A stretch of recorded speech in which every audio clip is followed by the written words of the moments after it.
since we're talking about Brian Grant, and I want to talk about Damian Lillard. And he's been a topic of conversation for many years now. But then again, of course, this year as well, as it is every year. But a lot of people are asking the question, should he leave or should he go? And or should he stay?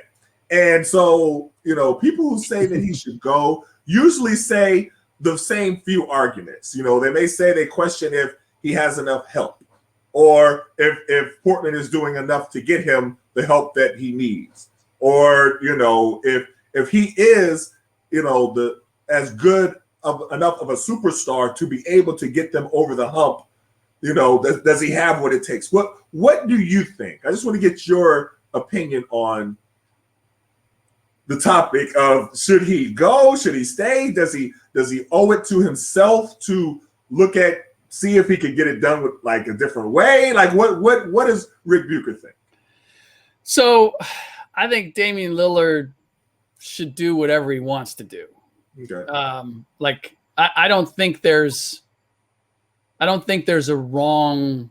I mean, that's his choice, right? And I think he's done everything in such a honest and open way with the Portland Trail Blazers. He's been a model leader of the team. I don't think he owes them anything. That said, and this is where it becomes difficult because Damian's my son's favorite player. Okay.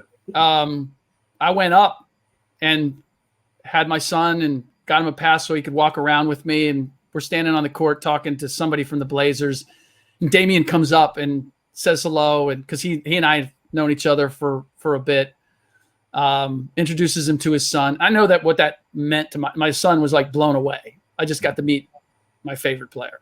Mm-hmm. So, and I just appreciate the way Damian has carried himself. I play piano. I have a musical background. So the fact that he is so accomplished in two different disciplines, I respect the hell out of that. I so admire everything about him. Okay. That said, one of the reasons that the Blazers have not competed for a championship is Damian Lillard. Meaning what? Well, he's not Kevin Durant. He's not LeBron James. He's not Kawhi Leonard. Like, Damian has made the most out of what he is physically, but he's not a dominant two-way player the way those. I often compare him to Steph Curry. Steph, I don't know that Steph is winning championships if he doesn't have Clay in the backcourt next to him, or Draymond, or the team around him. I think Steph is a tremendous leader, but I think he needed a big defensive two guard next to him, and a playmaker, and a small who can play big like Draymond. Like, I think all of that and the chemistry between those three of them, their personalities and their strengths and weaknesses as players, like, just fits perfectly. That's what made them a championship nucleus team. Okay. Damian needs that same thing, right?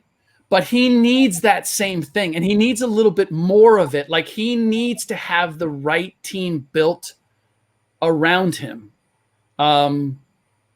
because he has certain weaknesses as the superstar of a team that KD and LeBron and Kawhi and guys who have been the catalyst of championship teams don't have. They can physically dominate their position at both ends of the floor. Damian Lillard cannot do that. So does he need the right team? And is that reason to leave? Well, so he leaves. Is he guaranteed to have that team built around? I can tell you this, in Portland, they're trying to build that team around him. Neil Olshey is constantly making moves, trying to find that playmaking small forward. To me, that's the ultimate piece that they need. to find, mobile athletic bigs that can protect CJ and Damian on the backside. Like they're trying to put it together in Portland that, as you know, is like not really a free agent destination. So you're going to have to trade or draft it. Damian knows that they are trying to build that thing around him. If he goes any place else, he's not guaranteed that. Like he's probably going to join another star, like Philadelphia, for example, right? Well, are they going to be building that around Damian? Or are they going to be building that around Joel Embiid? All right, let me ask you this. So everything that you said, I understand it, but let me go back because, like as you said, that one of your son's favorite players is Damian Lillard. Yeah. So one of my son's favorite players is Giannis. He loves KD, but he's that body type, long, skinny. You know what I mean? So he loves those two players. Sure. So I literally heard, and he literally heard, everything that you just said about Giannis before they won. Literally everything, almost verbatim. But it's different. What's the difference? Because they were one player away. Now I will say that I thought that the addition of the point guard on the defense. Oh, Drew Holiday. The addition of Drew Holiday was huge for them. Agreed. I don't think they win the championship without Drew Holiday. Agreed. So in both cases, you have a guy who has stayed to this point, right? And the team has tried to figure out how do we put the pieces around them. Okay. The great distinction I see, and again, this is what why I have immense respect for Damian. I feel as if Damian is maximizing who and what he can be as a player. I looked at Giannis and I felt like, everybody says they got to have more pieces around him. And Drew was a big piece. Mm-hmm. But the greatest development was Giannis. Giannis took a leap this year. And I saw it. It was why previous 2 years, he was not my MVP. He was not at the top of my ballot. This year, for the first time, I voted him as the MVP because I saw a guy who didn't just have the physical talent, but he was doing the things that an MVP needed to do. He was making plays for other people. He was making far better decisions. Offensively, he wasn't afraid to take the shots that needed to be taken in the mid-range. I don't care whether you make it or miss it. You know this. Like, there's a certain rhythm to the game. When you're open and you have that shot, you have to take it because everybody's reacting. Okay. I'm going to hit the boards because I think the ball's going up because he's got a shot. That's instinctive. If you don't take that shot and now you pass it, suddenly everything stopped. And now somebody's got to force a shot up. And now I'm like, wait, okay, is he going to get that shot off? Like it screws up the whole rhythm of the game. Okay. Giannis started to understand that. Like he had to get over, I don't know if I can make the shot or not, I got to shoot the shot and I got to learn how to make that shot at a higher percentage. Right.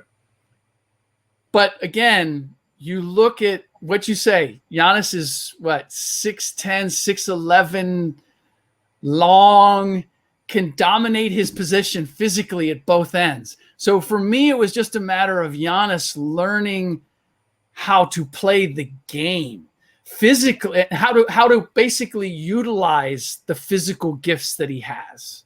Okay. I feel like Damian is like, whether it's the logo, expanding his shooting range or just his ability to change speeds, like he's getting the most out of what a dude 6'2", 190 pounds can get, right? I mean, there's just at some point when they put a 6'6" guy on you who can move just like you, that makes the game really challenging. Like, now how much can I do? How much can I mean, the great ones can still find a way to score, but can I score and get people involved, right?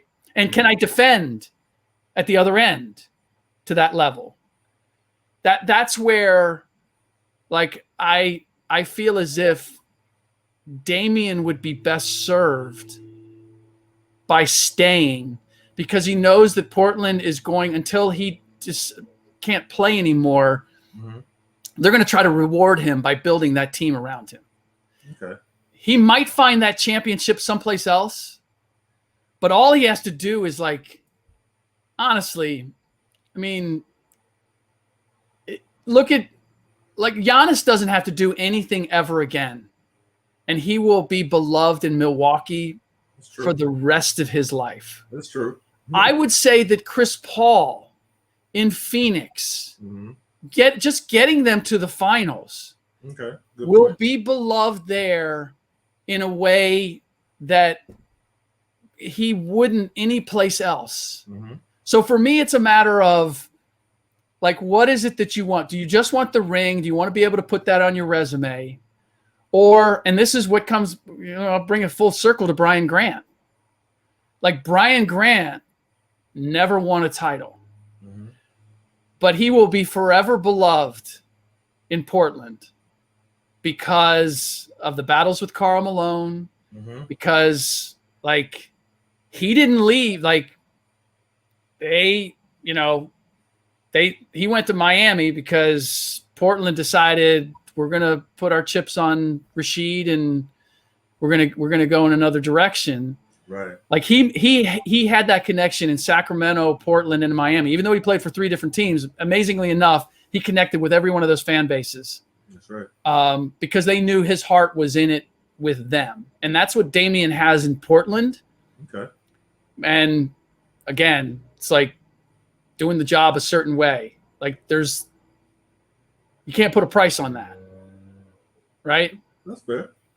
Yeah, I definitely understand that. And he's somebody that everybody is rooting for. So everybody's trying to see the best way for him to get rewarded. Yeah. You know what I mean? It's not like they're criticizing him. Like, they're like saying, we want him to get to a good place or something like that, because people have literally been rooting for him since high school, because he always took he didn't take the easy route. He didn't team up with the power team in high school. He didn't go to the big school for college. He always took the more difficult route. So people respect that, but they want him to be rewarded for it. So that's the other part too, is I feel as if for him to leave and to leave in order to get a ring, like, that would contradict everything that Damian Lillard is about.